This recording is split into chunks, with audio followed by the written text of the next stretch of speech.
என்னை போன்ற துரதிர்ஷ்டம் வேறு எந்த பெண்ணுக்கும் வரக்கூடாது. எங்கள் குடும்பத்திலேயே நான் மிகவும் அழகானவள். என் அப்பா நண்பரின் மகனான விஜய் மீது எனக்கு நிறைய காதல் இருந்தது. விஜய் இராணுவத்தில் இருந்தார். அவரும் என்னை விரும்புவதாக தோன்றியது. ஆனால் நாங்கள் இருவரும் அதிகம் பேசியதில்லை. எங்கள் பெற்றோர்கள் எங்கள் காதலை புரிந்து கொண்டு திருமணத்தை உறுதி செய்தனர். துரதிர்ஷ்டவசமாக என் அப்பா இறந்துவிட்டதால் அவரது நண்பரான விஜயின் அப்பா என் அம்மா மற்றும் எனக்கும் துணையாக இருந்தார். அவரும் உடல்நிலை சரியில்லாமல் நோய்வாய்ப்பட்டிருந்தார். அவருக்கு விஜய் ஒரே மகன். விஜய்க்கு இராணுவத்தில் சேர வேண்டும் என்பது மிகப்பெரிய கனவு. அதை அவரும் நிறைவேற்றி கொண்டார். நாட்டுக்காக உயிரை கொடுக்க தயாராக இருந்த பல இளைஞர்களைப் போல விஜயும் நாட்டுக்கு சேவை செய்வதை ஒரு கடமையாக நினைத்தார். எங்கள் பகுதியில் பலர் நாட்டுக்காக உயிர் தியாகம் செய்திருந்தனர். எங்கள் காதல் எங்கள் குடும்பத்தினருக்கும் தெரிந்து என் மகிழ்ச்சிக்காக எங்கள் திருமணமும் சிறப்பாக நடந்தது. என் காதலுடன் இணைந்ததில் நான் மிகவும் சந்தோஷமாக இருந்தேன். நாட்கள் கடந்தன. ஆனால் விஜய் என்னுடன் அதிகம் இருக்கவில்லை. அவர் எப்பொழுதாவது வீட்டிற்கு வருவார். நான் எப்பொழுதும் அவருக்காக காத்திருப்பேன். ஹோலி, தீபாவளி போன்ற பண்டிகைகளின் போது அவர் வரவில்லை என்றால் எனக்கு மகிழ்ச்சியே இருக்காது. ஆனால் அவர் வீட்டிற்கு வந்தவுடன் அதுவே எனக்கு பண்டிகைதான். நான் அவருக்காக அலங்காரம் செய்து கொள்வேன். நாங்கள் இருவரும் ஒன்றாக செலவழித்த அந்த சில தருணங்கள் மிகவும் அழகாக இருந்தன. திடீரென என் வாழ்க்கையில் துயரம் வந்தது. ஒரு ஆபரேஷனுக்காக சென்ற விஜய் அங்கிருந்து திரும்பி வரவில்லை. அதிகாரிகள் விஜய் வீரமரணம் அடைந்து விட்டதாக சொன்னார்கள். பனிமலைகள் இருந்ததால் பனிப்பாறைகள் சரிந்து அவரது உடல் கிடைக்கவில்லை. பனிப்பாறைகள் அகற்றுவது சாத்தியமில்லாத காரியம் என்பதால் அவரது உடலை தேட முடியவில்லை. இது போன்ற சம்பவங்கள் இதற்கு முன்னரும் நடந்திருக்கின்றன என்றனர். இதை கேட்டு என் மீது துயரத்தின் மழை விழுந்தது. என் கணவன் இந்த உலகத்தை விட்டு போய்விட்டார். எங்கள் திருமணத்திற்கு பிறகு அவர் 3 முறை மட்டுமே வீட்டிற்கு வந்திருந்தார். என்னுள் இருந்த துயரத்தை வேறு யாராலும் புரிந்து கொள்ள முடியாது. விஜயை கண்டுபிடிக்க பல முயற்சிகள் மேற்கொள்ளப்பட்டன. படுக்கையில் இருந்த அவரது அப்பா, என் மகன் இறந்து விட்டானா இல்லையா என்று மட்டும் சொல்லுங்கள். இறந்து விட்டால் நான் அதை கடந்து செல்கிறேன். இல்லையென்றால் நான் அவனுக்காக காத்திருப்பேன் என்றார். ஆனால் அதிகாரிகள் விஜய் இந்த உலகத்தில் இல்லை என்று வருத்தத்துடன் சொன்னார்கள். ஒருவரை கடைசியாக பார்க்க கூட முடியாமல் போவது எவ்வளவு பெரிய வேதனை. என் வாழ்க்கை இப்படியே கடந்து சென்றது. என் அம்மா, இனி இந்த வீட்டில் உனக்கு என்ன வேலை? திரும்பி வந்துவிடு என்று என்னிடம் சொன்னார். ஆனால் நான் என் மாமனார் வீட்டிலேயே இருந்தேன். நான் உடல்நிலை சரியில்லாத அவரை பார்த்து கொண்டேன். வீட்டையும் பார்த்து கொண்டேன். இப்படியே 5 வருடங்கள் கடந்து விட்டன.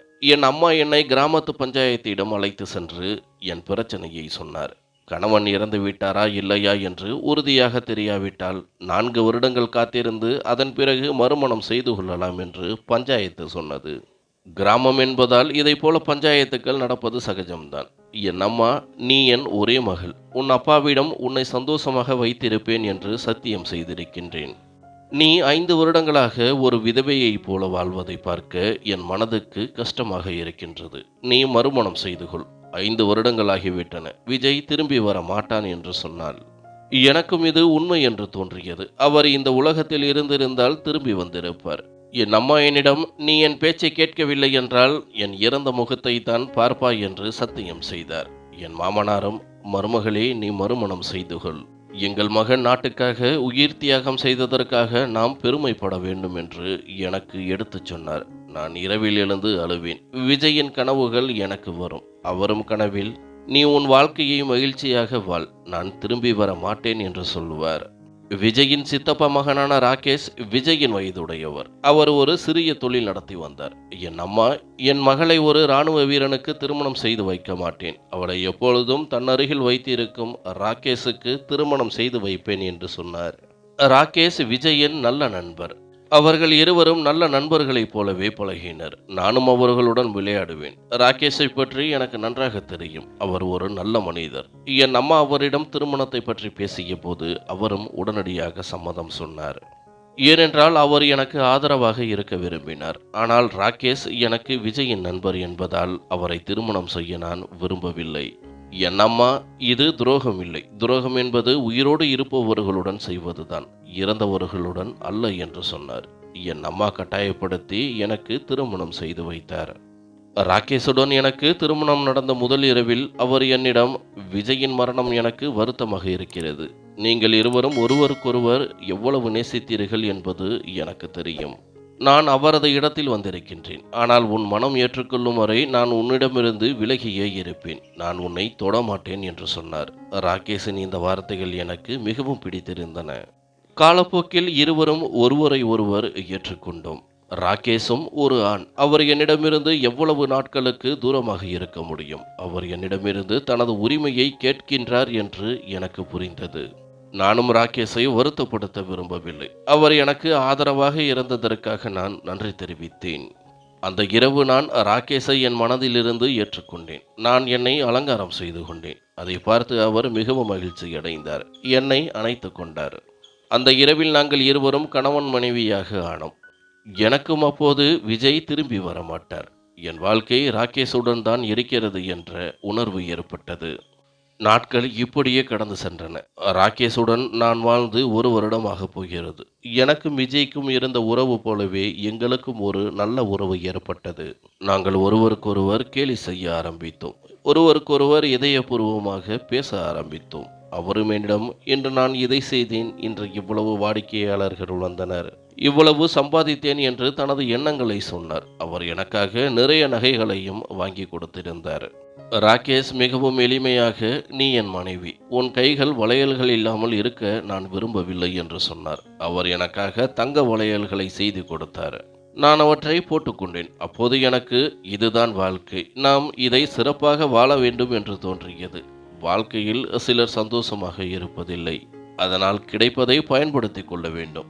மனிதர்கள் எந்த சூழ்நிலையிலும் தங்களை வடிவமைத்துக் கொள்கிறார்கள். ஒரு பெண் தன் வாழ்நாள் முழுவதும் தன் வீட்டிலேயே இருக்கின்றாள். ஆனால் திருமணமான அடுத்த நொடியே புகுந்த வீட்டை தன் வீடு என்று ஏற்றுக்கொள்ள தொடங்குகிறாள். என் மனதிலும் விஜய் இன்னமும் இருந்தான். ஆனால் இப்போது என் கணவன் ராகேஷ் என்பது எனக்கு தெரியும். என் வாழ்க்கை அவனுடன் தான் கழியப் போகிறது என்று நினைத்தேன். இந்த வாழ்க்கையை அவனுடன் கடந்து செல்ல வேண்டும் என்று எண்ணினேன். ஆனால் என் வாழ்க்கையில் ஒரு பெரிய புயல் வரப்போகிறது என்பது அப்பொழுது எனக்கு தெரியாது. ஒரு நாள் காலை ராகேஷ் மிகவும் மகிழ்ச்சியாக எழுந்தார். இன்று நம் திருமண நாள், நம் முதல் திருமண நாள். இன்று அதை நாம் கொண்டாடுவோம் என்றார். நான், இன்று என்ன விசேஷம் என்று கேட்டேன். நான் நல்ல சாப்பாடு வாங்கி தருகிறேன், நீ இன்று சமைக்க வேண்டாம். பிறகு நாம் ஐஸ்கிரீம் சாப்பிட வெளியே செல்வோம். நாம் திருமணம் செய்தபோது அணிந்திருந்த அதே சிவப்பு நிற உடையை அணிந்து கொள். அன்று நீ சரியாக அலங்காரம் செய்யவில்லை, இன்று அழகாக அலங்காரம் செய்து கொள் என்றார். நான் அந்த நாளில் சிவப்பு நிற உடை அணிந்திருந்தேன். அது மிகவும் சிறப்பாக இல்லை, ஆனால் என் துணிகளில் அதுதான் சிறந்த உடையாக இருந்தது. நானும் சரி என்றேன். ராகேஷ் வேலைக்கு சென்றதும் நான் அலங்காரம் செய்ய தொடங்கினேன். இன்று என் முகத்தில் ஒரு புன்னகை இருந்தது. நான் இப்போது ராகேஷை மனதிலிருந்து என் கணவனாக ஏற்றுக்கொண்டு விட்டேன். அவர் மீது எனக்கு காதலும் வரத் தொடங்கியது போல தோன்றியது. திடீரென கதவு தட்டப்பட்டது. நான் முழுமையாக தயாராகவில்லை. என் கூந்தல் அவிழ்ந்து இருந்தது.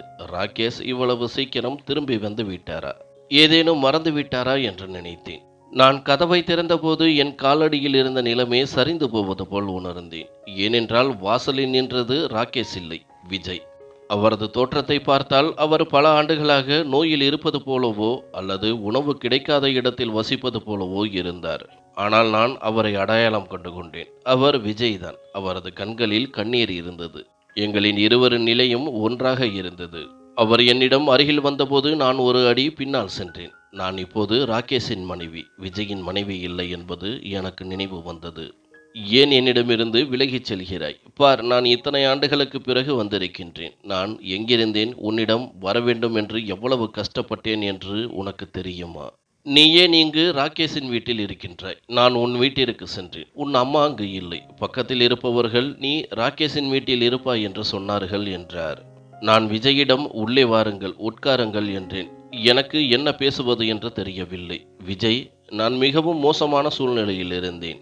எனக்கு விபத்து ஏற்பட்டு நான் ஒரு கிராமத்தில் சிக்கிக்கொண்டேன். அந்த கிராமத்தில் இருப்பவர்களுக்கு என் மொழி தெரியவில்லை. என் நிலை மிகவும் மோசமாக இருந்தது. என் நிறைய எலும்புகள் உடைந்திருந்தன. அந்த கிராமத்து மக்கள் காட்டுவாசிகளைப் போல இருந்தார்கள். அவர்கள்தான் எனக்கு வைத்தியம் பார்த்தார்கள். நான் அங்கிருந்து வெளியேற அவர்கள் விரும்பவில்லை. நான் வெளியேறினால் அவர்கள் வசிக்கும் இடத்தை பற்றி மற்றவர்களுக்கு சொல்லிவிடுவேன் என்று அவர்கள் நினைத்தார்கள். அவர்களின் கிராமம் அந்த அடர்ந்த காட்டில் பல நூற்றாண்டுகளாக இருந்தது. நான் அங்கே வசித்து வந்தேன். ஒரு நாள் ஒரு சந்தர்ப்பம் கிடைத்ததும் அங்கிருந்து தப்பித்து மிகவும் கஷ்டப்பட்டு உன்னிடம் வந்து சேர்ந்தேன் என்றார். அவர் இந்திய எல்லைகளை கடந்து வேறு ஒரு இடத்திற்கு சென்றிருந்தார். அங்கிருந்து தன்னை தற்காத்துக் கொண்டு இந்தியாவுக்கு திரும்பி வந்திருந்தார். அவர் ஒரு இராணுவ வீரர் என்பதால் பல கஷ்டங்களை சந்தித்திருக்கலாம்.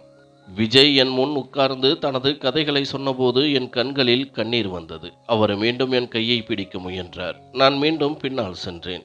நான் அவருக்கு தண்ணீர் கொடுத்து என்ன சாப்பிடுகின்றீர்கள் என்று கேட்டேன். விஜய், நீ என்ன கொடுத்தாலும் சாப்பிடுகிறேன் என்றார். நான் அவருக்கு சாப்பாடு வைத்தேன். அவர், நீ எப்பொழுதிருந்து இந்த சாப்பாட்டை விரும்புகின்றாய்? நான் சாப்பிடாததை நீயும் சாப்பிட மாட்டாயே, இப்போது என்ன செய்திருக்கின்றாய் என்றார். அவர் என்னுடன் இயல்பாக பேசிக் கொண்டிருந்தார். ஆனால் அவர் இயல்பாக இல்லை. அவர் மிகவும் மெலிந்து காணப்பட்டார். அவரின் உடலில் காயங்களின் தடங்களும் இருந்தன. சாப்பிடும்போது அவரது கண்களில் கண்ணீர் வந்தது. அவர், நான் உன்னை மிகவும் நினைத்து பார்த்தேன். இங்கே வா, என் அருகில் உட்காரு என்றார். நான் மறுத்தபோது அவர் கோபமடைந்தார். நான் இவ்வளவு தூரத்திலிருந்து இத்தனை ஆண்டுகளுக்கு பிறகு வந்திருக்கின்றேன். நீ என் அருகில் கூட உட்கார மறுக்கிறாய். உனக்கு என்ன ஆயிற்று? நீ ஏன் அந்நியரைப் போல நடந்து கொள்கிறாய்? என்னை மறந்துவிட்டாயா?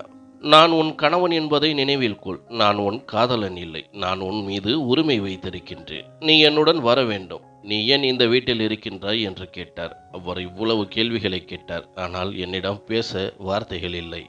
அப்போது ராகேஷ் வீட்டிற்கு வந்தார். அவர் கைகளில் பூக்களும் நிறைய பொருட்களும் இருந்தது. அவர் என்னை பார்த்தார். பிறகு விஜயை பார்த்தபோது அவரின் கைகளில் இருந்த பொருட்கள் கீழே விழுந்தன. விஜய் அவரை அணைத்து, என் நண்பா, நான் உன்னை மிகவும் நினைத்து பார்த்தேன். நான் மிகவும் கஷ்டப்பட்டு இங்கு வந்திருக்கின்றேன் என்றார். ராகேஷின் மனநிலையும் இப்பொழுது என்னைப் போலவே இருந்தது. சிறிது நேரத்திற்கு பிறகு என் அம்மாவும் அங்கு வந்தார். பக்கத்தில் இருப்பவர்கள் விஜய் வந்திருப்பதை அவரிடம் சொல்லி இருந்தனர். விஜய் பெயரை கேட்டு அவரும் கலக்கமடைந்திருக்கலாம். விஜயின் குடும்பத்தினருக்கும் செய்தி தெரிவிக்கப்பட்டது. அவர்கள் எல்லோரும் மகிழ்ச்சியாக ஓடி வந்தார்கள். ஆனால் என் நிலைமையை விஜயிடம் சொன்னபோது அவர் அதிர்ந்து போனார். இவள் என் மனைவி. நான் இவளை என் மனைவியாக விட்டு சென்றேன். நான் இவளை விவாகரத்து செய்யவில்லை. அவள் எப்படி வேறு ஒருவரை திருமணம் செய்து கொள்ள முடியும் என்று கோபமாக என்னை பார்த்தார். இதுதான் உன் காதலா? நான் சில நாட்களுக்கு காணாமல் போனதும் நீ வேறு ஒருவரை திருமணம் செய்து கொண்டு அவருடன் வாழ ஆரம்பித்தாயா? நீ எனக்கு துரோகம் செய்து விட்டாய். நீ என் மனைவி. நீ வேறு ஒருவரை திருமணம் செய்து கொண்டாய். நீ ஒரு பெரிய பாவம் செய்து விட்டாய். நான் உன்னை ஒருபோதும் மன்னிக்க மாட்டேன். நீ இப்படிப்பட்ட ஒரு பெண் என்று எனக்கு தெரியாது. நீ அப்பாவியாக தெரிந்தாய். உனக்காக கடைசி மூச்சு வரை காத்திருப்பேன் என்று சொன்னாயே. உன் பொறுமை இவ்வளவுதானா? நானும் இவ்வளவு தூரத்தில் மோசமான சூழ்நிலையில் இருந்தேன். ஆனால் எப்பொழுதும் உன்னை நினைத்து பார்த்தேன். நான் உன்னிடம் திரும்பி வருவேன் என்று நினைத்தேன். பார், நான் என் வீட்டிற்கு செல்லாமல் நேராக உன்னிடத்தில் வந்திருக்கின்றேன். நான் உன்னை பார்க்க மிகவும் ஆவலாக இருந்தேன். ஆனால் நீ எனக்கு என்ன செய்தாய்? என் மரியாதை எல்லாவற்றையும் நீ அழித்து விட்டாய் என்றார். என் கண்களிலும் கண்ணீர் இருந்தது. எனக்கு என்ன செய்வதென்று தெரியவில்லை. விஜய் கோபமாக எல்லோரையும் பார்த்து, நீங்கள் அனைவரும் இதை எப்படி நடக்க அனுமதித்தீர்கள்? இவள் என் மனைவி. இவளுக்கு வேறு ஒருவருடன் திருமணம் ஏன் செய்து வைத்தீர்கள்? இவள் எப்பொழுதும் என் மனைவிதான். நான் இவளுடன் தான் திருமணம் செய்து கொண்டேன். நீங்கள் அனைவரும் இதற்கு சாட்சி. நான் 10 வருடங்களுக்கு பிறகு வந்தாலும் 15 வருடங்களுக்கு பிறகு வந்தாலும் இவள் என் மனைவிதான் என்றார். என் மாமனார், இல்லை மகனே, அப்படி இல்லை. கணவன் நீண்ட நாட்களுக்கு காணாமல் போனால் மனைவி மறுமணம் செய்து கொள்ளலாம் என்று பலர் சொன்னார்கள். அதனால் உன் மனைவி எந்த பாவமும் செய்யவில்லை. இந்த திருமணத்தை நாங்கள் கட்டாயப்படுத்தி தான் நடத்தினோம். பஞ்சாயத்தும் இவள் திருமணம் செய்து கொள்ளலாம் என்று சொன்னது. அவள் 5 வருடங்கள் உனக்காக காத்திருந்தாள் என்றார். ஆனால் விஜய், நான் இவளுக்கு விவாகரத்து கொடுக்கவில்லையே. பிறகு இவள் எப்படி வேறு ஒருவரை திருமணம் செய்து கொள்ள முடியும் என்று கத்தினார். அப்போது ஒரு பெரியவர் எழுந்து, இது சிந்திக்க வேண்டிய விஷயம். கணவன் நீண்ட நாட்களுக்கு தூரத்தில் இருந்தால் மனைவி மறுமணம் செய்து கொள்ளலாம். ஆனால் நீண்ட நாட்களுக்கு பிறகு கணவன் திரும்பி வந்தால் மனைவி மீண்டும் அவரிடமே செல்ல வேண்டும். அவரே அவளது கணவர் என்று கருதப்படுவார். அதாவது அவளது 2வது கணவருடனான திருமணம் முடிவுக்கு வந்துவிடும். இதன் அர்த்தம் விஜய், நீதான் அவளது கணவன். ராகேஷ், உனக்கு இப்பொழுது அவளுடன் எந்த உறவும் இல்லை. உன் மனைவியை நீ மனதிலிருந்து விவாகரத்து செய்யலாம் என்று சொன்னார். இதை கேட்டவுடன் விஜயின் முகத்தில் ஒரு நிம்மதி ஏற்பட்டது. ஆனால் ராகேஷின் முகத்தில் வியர்வை வழிய ஆரம்பித்தது. அவர், இல்லை, அப்படி நடக்க முடியாது. எனக்கு ஏன் இந்த தண்டனை? நீங்கள் அனைவரும் எனக்கு என்ன செய்தீர்கள்? அப்படி நடக்காது என்று சொன்னார். அந்த பெரியவர், அப்படி நடக்கலாம். ஏனென்றால் அவளது முதல் கணவன் விஜய்தான். அவள்தான் அவரது மனைவி என்றார். நான் அதிர்ந்து போய் நின்றேன். என் அம்மா என்னை பஞ்சாயத்திடம் அழைத்து சென்றபோது எனக்கு பாதி விஷயங்கள் மட்டுமே தெரியும். என் கணவன் திரும்பி வந்தால் அவர்தான் என் கணவராக இருப்பார். ராகேஷுடன் எனக்கு எந்த உறவும் இருக்காது என்பது எனக்கு தெரியாது. என் அம்மா எனக்கு முழு விஷயங்களையும் சொல்லி இருக்க வேண்டும். ஆனால் விஜய் வர வாய்ப்பில்லை என்று எல்லோரும் அறிந்திருந்ததால் என் அம்மாவும் என்னிடம் முழு விஷயத்தையும் சொல்லவில்லை. நானும் 5 வருடங்கள் அவருக்காக காத்திருந்தேன். விஜய் என் கையை பிடித்து, இப்போது நீ என் மனைவி, என்னுடன் வா, எல்லாவற்றையும் மறந்துவிடு, நானும் எல்லாவற்றையும் மறந்து விடுகிறேன். நான் உன்னை மன்னித்து விட்டேன். உன் நிலைமை எனக்கு புரிகிறது. அந்த சூழ்நிலையில் நீ மிகவும் கஷ்டப்பட்டிருப்பாய். பலரின் அழுத்தத்தினால் தான் ராகேஷை திருமணம் செய்திருப்பாய் என்றார். விஜய் என் கைகளை பிடித்துக்கொண்டு என்னை வீட்டிலிருந்து அழைத்துச் செல்லத் தொடங்கினார். அப்போது ராகேஷ் என் கையை பிடித்து கொண்டார். இது நடக்காது. இவள் என் மனைவி. நீ இவளுடன் 7 அடி நடந்திருந்தால் நானும் இவளுடன் 7 அடி நடந்திருக்கின்றேன். அவளது நெற்றியில் நானும் குங்குமம் வைத்திருக்கின்றேன் என்றார். ராகேஷும் விஜயும் சண்டை போட ஆரம்பித்தனர். நான் ஏதோ ஒரு பொம்மை போல உணர்ந்தேன். எனக்காக 2 குழந்தைகள் சண்டை போடுவதைப் போல தோன்றியது. இனி இவள் மீது உனக்கு எந்த உரிமையும் இல்லை, நீ விலகிச் செல் என்று எல்லோரும் ராகேஷுக்கு எடுத்துச் சொன்னார்கள். நான் விஜயுடன் சென்றேன். அவர் என்னை அவரது வீட்டிற்கு அழைத்துச் சென்றார். என் நிலைமை மிகவும் விசித்திரமாக இருந்தது. எனக்கு எதுவும் புரியவில்லை. இரவு விஜய் என்னுடன் நெருக்கமாக இருக்க முயன்றபோது நான் அவரிடமிருந்து விலகிச் சென்றேன். அவர், உனக்கு என்ன ஆயிற்று? எல்லோரும் சொன்னதை கேட்கவில்லையா? நான் தான் உன் கணவன், பிறகு ஏன் என்னிடமிருந்து விலகிச் செல்கிறாய்? கணவன் நீண்ட நாட்களுக்கு தூரத்தில் இருந்தால் மனைவி மறுமணம் செய்து கொள்ளலாம் என்று நீ சொன்னாய். இப்பொழுது நான் திரும்பி வந்து விட்டேன். நான் தான் உன் கணவன் என்பது உனக்கு தெரிந்து விட்டதல்லவா? இப்பொழுது அந்த மனிதனை உன் மனதிலிருந்து நீக்கிவிடு. அவன் ஒரு பாம்பு. தன் நண்பனின் மனைவியையே திருமணம் செய்து கொண்டான். அவன் என் சகோதரன், என் உறவினன், எனக்கு எல்லாமே. அவனை நான் ஒருபோதும் அந்நியனாக நினைத்ததில்லை. எப்போதும் அவனை சகோதரனாகத்தான் நினைத்தேன். ஆனால் அவன் செய்ததை எந்த ஒரு சகோதரனும் செய்ய மாட்டான். அவன் எனக்கு துரோகம் செய்து விட்டான். நமக்கு மிகவும் நெருக்கமானவர்கள்தான் நம்மை ஏமாற்றுகிறார்கள் என்று சொல்லிவிட்டு விஜய் மீண்டும் என்னை அணைத்துக் கொண்டார். இந்த முறை என்னால் அவரிடமிருந்து விலக முடியவில்லை. அந்த இரவு அவர் தன் உரிமையை பெற்றுக்கொண்டார். அதன் பிறகு அவர் நிம்மதியாக உறங்கிவிட்டார். ஆனால் என் கண்களில் உறக்கமில்லை. என் வாழ்க்கை ஒரு பொம்மை போல தோன்றியது. நான் இப்பொழுது விஜயுடன் இருக்கின்றேன். அவரது நடத்தை என்னிடம் விசித்திரமாக இருந்தது. அவர் மிகவும் கோபமாகவும் எரிச்சலுடனும் இருந்தார். ஏனென்றால் அவர் பல ஆண்டுகளாக மோசமான சூழ்நிலையில் வாழ்ந்துவிட்டு வந்திருக்கின்றார். இப்போது அவர் பழையபடி இல்லை. அவரது பேச்சில் எப்பொழுதும் கோபம் தெரிந்தது. அவரது வார்த்தைகளில் விஷம் கலந்திருந்தது. அவர் என் மீது கோபமாக இருந்தார். ஏனென்றால் அவரது மனைவி ஒருவரிடம் ஒரு அந்நியனுடன் இருந்திருக்கின்றாள். இது அவருக்கு கடினமாக இருக்கும் என்பதை நான் புரிந்து கொண்டேன். ராகேஷும் மீண்டும் என்னை சந்திக்க முயன்றார். எனக்கு போன் செய்தார். ஆனால் விஜய் என் போனையே உடைத்து விட்டார். இதில் என் தவறு என்ன? நான் அவருடன் எந்த உறவும் வைத்திருக்க விரும்பவில்லை. ஏனெனில் எல்லோரும் சொன்னது உண்மை என்றால் விஜயே என் கணவர். நான் மீண்டும் அவரை ஏற்றுக்கொண்டேன். அது மிகவும் கடினமாக இருந்தாலும் எனக்கு வேறு வழி இல்லை. நான் வேறு யாருடனும் உறவு வைத்திருக்க தேவையில்லை. ஆனால் நான் மிகவும் வருத்தப்பட்டேன். இரவு முழுவதும் அழுது கொண்டிருப்பேன். என் வாழ்க்கை நரகமாகிவிட்டது என்று நினைத்தேன். இது அனைத்திற்கும் என் அம்மாதான் காரணம். நான் வேறு ஒருவரை திருமணம் செய்து கொள்ள விரும்பவில்லை. என் அம்மா என்னை என் போக்கில் விட்டுவிட்டு விஜய் திரும்பி வந்திருந்தால் நான் வேறு ஒருவரை திருமணம் செய்திருக்க மாட்டேன். ஆனால் எல்லாம் சரியாக போகும் என்று நினைத்த நாளில்தான் எல்லாம் மீண்டும் மோசமாகிவிட்டது. நான் இப்பொழுது என்ன செய்ய முடியும்? நான் விஜயுடன் 2 மாதங்கள் இருந்தேன். ஒரு நாள் ராகேஷ் வீட்டிற்கு வந்தார். என் மனைவியை என்னிடம் திருப்பி கொடுங்கள் என்றார். அவரது நிலைமை மிகவும் விசித்திரமாக இருந்தது. அவர் ஒரு பைத்தியக்காரனைப் போல காணப்பட்டார். மிகவும் வருத்தமாக இருந்தார். என்னை பிரிந்த பிறகு அவர் தன்னை மிகவும் துன்புறுத்தி இருக்கலாம். அவர் சரியாக சாப்பிடாமல் இருந்திருக்கலாம். நான் இல்லாததால் அவரது வீடு விருச்சோடி போயிருந்தது. நான் வெளியே வரவே இல்லை. நீ வெளியே வர தேவையில்லை என்று விஜய் எனக்கு சொல்லியிருந்தார். வெளியே சண்டை தொடங்கியது. கிராமத்தின் பெரியவர்கள் வரவழைக்கப்பட்டனர். அவர்கள் ராகேஷிடம், இனி இவளுடன் எந்த தொடர்பும் வைத்துக் கொள்ள முடியாது. இங்கு உனக்கு எந்த வேலையும் இல்லை. நீ போய்விடு என்று எடுத்துச் சொன்னார்கள். ஆனால் அவர் கேட்கவில்லை. ராகேஷும் விஜயும் மோசமாக சண்டை போட்டுக் கொண்டிருந்தனர். அப்பொழுது எனக்கு திடீரென உடல்நலக்குறைவு ஏற்பட்டது. விஜய் என்னை மருத்துவரிடம் அழைத்துச் சென்றார். நான் கர்ப்பமாக இருக்கின்றேன் என்று மருத்துவர் சொன்னார். இது எனக்கு பெரிய கஷ்டமாக இருந்தது. ஒரு பெண்ணுக்கு தாய்மை என்பது ஒரு கனவு. நான் இந்த செய்தியை கேட்டு மிகவும் வருத்தமடைந்தேன். ஏனென்றால் இந்த குழந்தையின் தந்தை யார் என்று எனக்கு தெரியாது. நான் ராகேஷுடன் வாழ்ந்து கொண்டிருந்தேன். எங்கள் வாழ்க்கை நன்றாக போய்க் கொண்டிருந்தது. 2 மாதங்களாக நான் விஜயுடன் வாழ்ந்து வருகிறேன். மருத்துவரின் கூற்றுப்படி நான் கர்ப்பமாகி 2 மாதங்கள் ஆகிவிட்டது. எனவே இந்த குழந்தையின் தந்தை யார் என்று யாருக்கும் தெரியாது. குழந்தை பிறந்தால்தான் அது தெரிய வரும். ராகேஷ், இது என் குழந்தை. உன் மனைவியை நீ வைத்துக்கொள். நான் மனதை கல்லாக்கிக் கொள்கிறேன். ஆனால் என் குழந்தையை என்னிடம் கொடுத்துவிடு. நான் என் குழந்தையுடன் வாழ்ந்து கொள்கிறேன் என்றார். விஜயும், குழந்தையும் என்னுடையது, மனைவியும் என்னுடையது. உனக்கு எதுவும் கிடையாது. என் வீட்டில் வாசலில் கால் வைத்தால் உன்னை கொன்று விடுவேன் என்றார். ராகேஷ் மீண்டும் மீண்டும் எனது பெயரை சொன்னதால் அவர்கள் இருவருக்கும் இடையேயான சண்டை அதிகமானது. அவர்கள் அடிதடியில் இறங்கினர். நான் கத்தி அழுது கொண்டிருந்தேன். இவை அனைத்தும் என்னால் தான் நடந்தது என்று எனக்கு தோன்றியது. என் மாமனாரும் என்னை குறை கூறத் தொடங்கினார். உனக்காகத்தான் இந்த 2 சகோதரர்களும் சண்டை போடுகிறார்கள். அவர்கள் ஒருவருக்கொருவர் ஒருபோதும் துன்புறுத்த மாட்டார்கள். ஆனால் இப்பொழுது எதிரிகளை விட மோசமாக இருக்கிறார்கள். இதற்கு காரணம் நீதான். உனக்குத்தானே திருமணம் செய்து கொள்ள ஆசை. முதல் கணவனின் மனைவியாக இருந்திருக்கலாம். காதல் செய்தாய். அப்போது பெரிய பெரிய வாக்குறுதிகளை கொடுத்தாயே என்று என் மாமியார் கூறினார். குழந்தை பிறந்தால்தான் தந்தை யார் என்று சொல்ல முடியும் என்று மருத்துவர் சொன்னார். இது என் குழந்தைதான் என்று ஏற்கனவே ராகேஷ் சொல்லியிருந்தார்.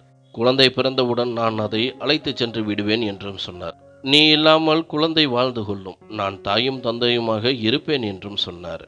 அவர் உண்மையிலேயே என் குழந்தையை என்னிடமிருந்து அழைத்து சென்று விடுவாரோ என்று நான் வருத்தமடைந்தேன். அதே நேரத்தில் விஜய் விசித்திரமாக பேசினார். இந்த குழந்தை ராகேஷுடையது என்றால் நாம் அதை அவரிடமே கொடுத்து விடுவோம் என்றார். அதாவது 2 வழிகளிலும் நான் என் குழந்தையை இழக்கப் போகின்றேன். என் மனதில் என்ன நடந்தது என்பது எனக்கு மட்டும்தான் தெரியும். என் வயிற்றில் இந்த குழந்தை இல்லை என்றால் நான் என் உயிரை மாய்த்திருப்பேன்.